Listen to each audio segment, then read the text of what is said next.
Hey, how are you? How are you? Hey, how are you? Hi. Don't answer. I don't care. And neither do you. How many times do you ask that question each day, or how many times are you asked that question, but there's not really an answer? Hey, how are you? Fine, thanks. How are you? Fine, thanks. Okay, bye, bye. That's it. No, I think we can do better than that. I think we can really stop and really ask that question. Hey, how are you? We'll talk later. That's how my Aunt Carmen would ask that question. Anytime we went to meet her, she would greet us with open arms. She'd start with a great big hug, and then she'd look at you straight in the eyes, and with a hand on your arm would ask, "How are you?" She really wanted to know. And even if I might have been tempted to answer simply with a nonchalant, "Fine, how are you?" Nah, she wouldn't have any of it. "How are you?" She really wanted to know. And it led to a great conversation and deeper relationships. So I thought, hey, wait a minute, maybe I could do that too. So I remember years ago wanting to ask that question in that way. How are you? Hey, I want to have great conversations. I want to have deeper relationships. Who has time for conversations? No, not me. I'm way too busy to ask, how are you? And wait for the answer. No, it's like, hey, what's been going on in your life since I last saw you 3.5 months ago? No, I can't do that. I'm way too busy. I have things to do. I have places to go. So that idea just lingered in my mind for years. I never acted on that idea to ask that question in that way. So the idea slipped away until I was reminded by someone of the importance of asking that question in that way. My good friend Renée. You could say she's a little bit like Carmen, a perfect hostess, absolutely friendly. I'm always amazed at the ease with which she's able to make new friends or keep alive old friendships. If you meet Renée for the first time or for the 100th time, she would always be the same. She would look at you straight in the eye, put a hand on your arm, and ask, "How are you?"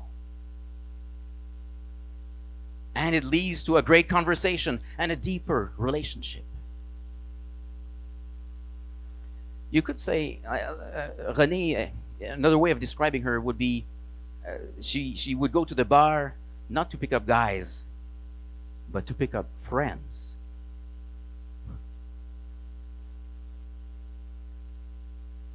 One day, I received a phone call that I knew was coming. My sister called me. She said, "Hey, how are you?" She didn't really want to know. She wasn't there. She didn't want news from me. She had news for me. She said, "Hey, Alexandre, did you hear the news about Renée? Are you sitting down?" Now, the thing is, Renée had been diagnosed with a rare type of cancer, statistically incurable. So while I knew that that phone call was going to come one day, I did not expect it that day. I sat down. My sister said, "I don't know how to say this, so I'll just say it. Renée's husband, Mark, died last night."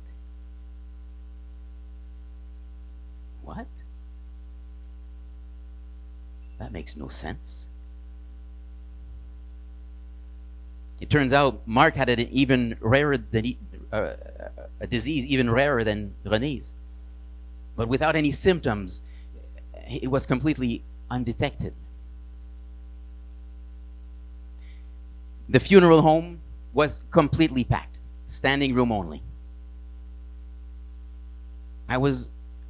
It was really interesting and amazing to see the different types of people that René had touched throughout her life. People of all different colors, backgrounds, ages.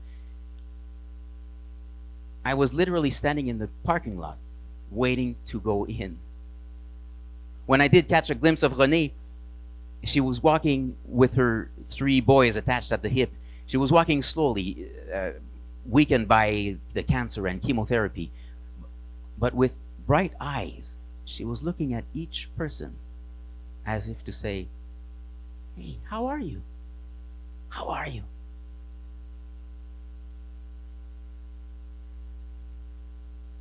I waited 2.5 hours to have my turn face to face with René. And when I was waiting, I remember thinking, I didn't know what to say. What am I going to say to René? How do I comfort her?